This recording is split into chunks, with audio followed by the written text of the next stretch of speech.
Urhobo yo, anu neme oswe Urhobo Progress Union, Morovia branch. Ikwere obwe na wodere Mr. Moses Akakwekri. Okpa jero Mr. Patrick Eruoto. Ori belo yoro kekowo onye Jackson Oba Olakpo. Ikwere obwe na wodere na ka ebwe ne the president ai onye chief Arhibo Okporo Anefe Okolukokori.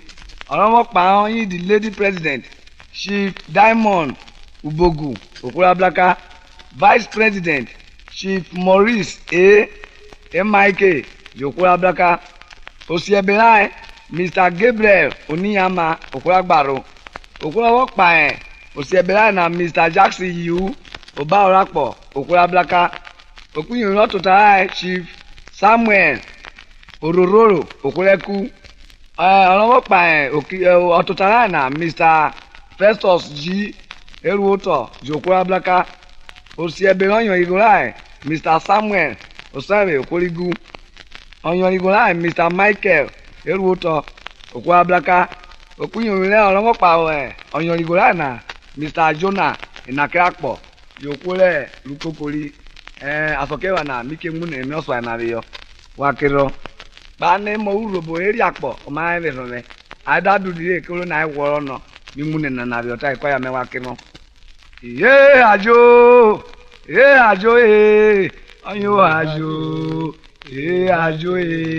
mi jamu we mi no le kudirebe oturo bada ka kwebe udi o mi jeda komo mi jejo ayo ajo aje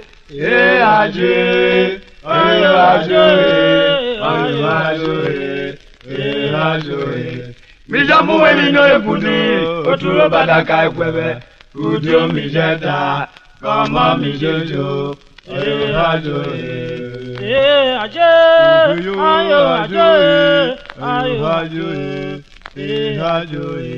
mi jamu we mi no ekudi oturo badaka ekwebe udio mi jeda kama mi jejo ajo oni meo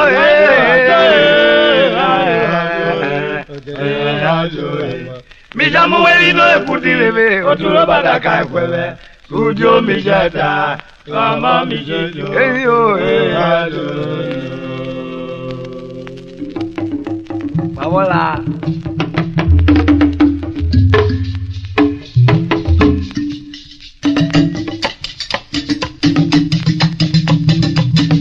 Wegba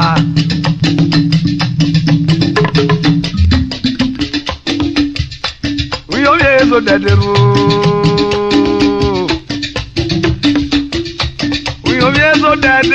Urhobo ni Morovia we oye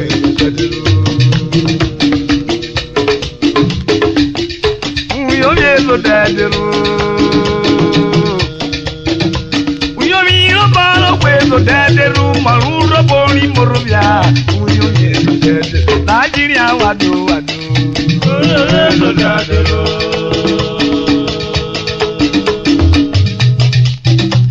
le bon wa le brim le muyale oye so dederu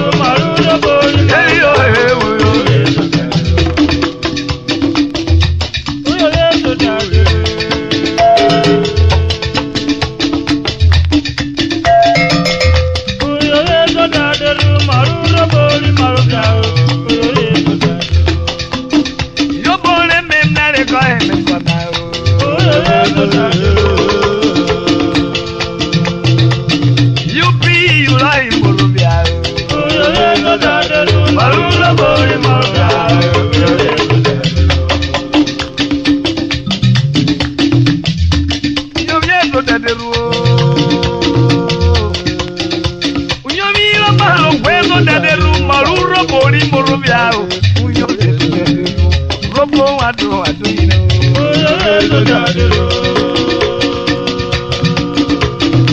Nigeria wadu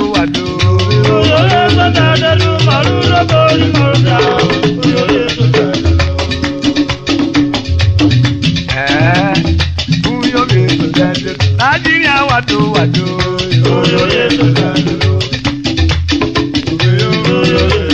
Awo we eri amemo Awo we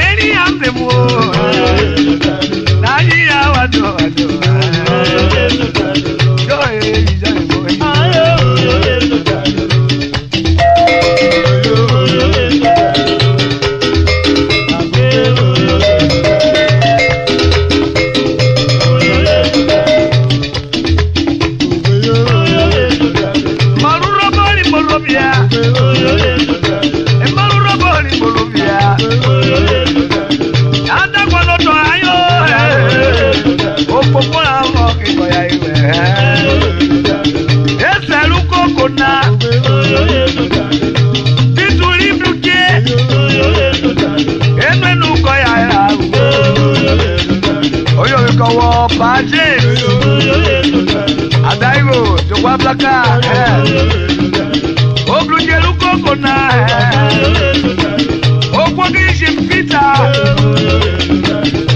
Peter Urhobo Onye na kokworo Enwe no ba ewara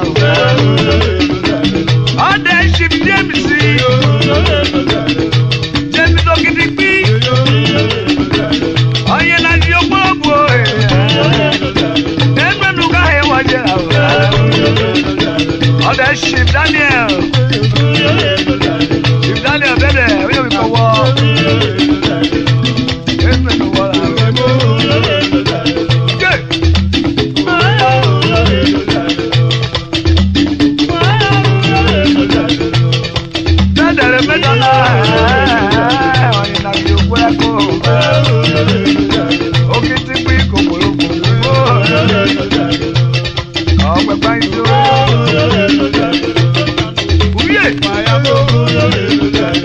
the welfare officer,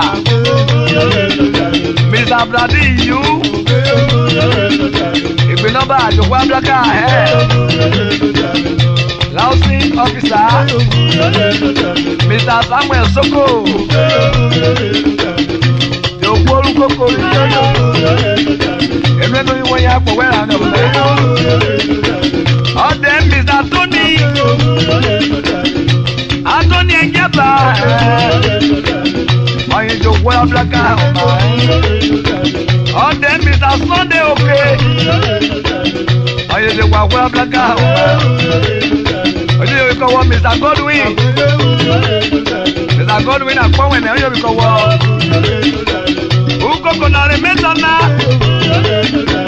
Aye dam lo kwa ri oja I miss you no ja o bole bia uko kone jobio ekeze kera ire oma ojo ma ayo kwa juko ajo baduko ajo weruko kile ijani boy agu ne mi memo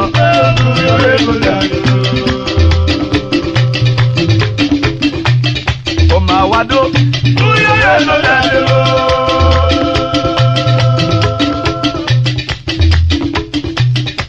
That day you see,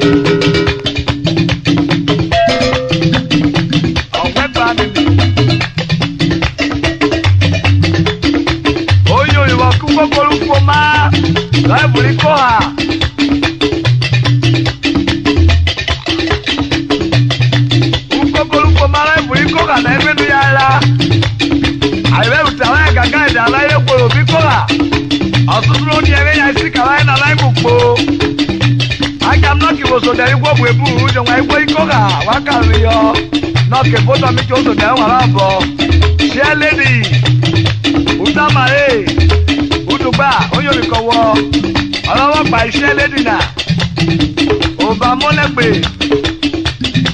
oyo iwoke oba manogbe uyo mi tie oyo mi ke oyo iwoke ititi apo bi oro na mi so dem na patron oyin iwoke awo torure owo pata yo jo tunwe mi oyin iwoke opin yo mi le ototaru koko na owo pata yo ju tunwe mi ititi opoji yere owo pata yo tunwe mi oji yo kemusi Alice okubeku owo pata yo tunwe mi Osiabilu Kokona, Samuel, Edeva, Oye mi ko wa meje mi so de ra wejo mu wa la. O we mu. O we pata we to we kede kede, oye mi lo ko ye na bi ko ka na Urhobo ye je. Wa ko bi lo ya de pari obo yi. We ku ye wa ka yi.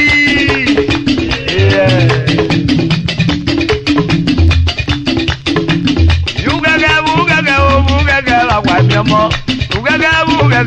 Ugheghe la wa mi mo. Ya ma mi mo bi you go me la wo mano yiri o mera me wo mo ya o Ugheghe ba kwa yomo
Yeah.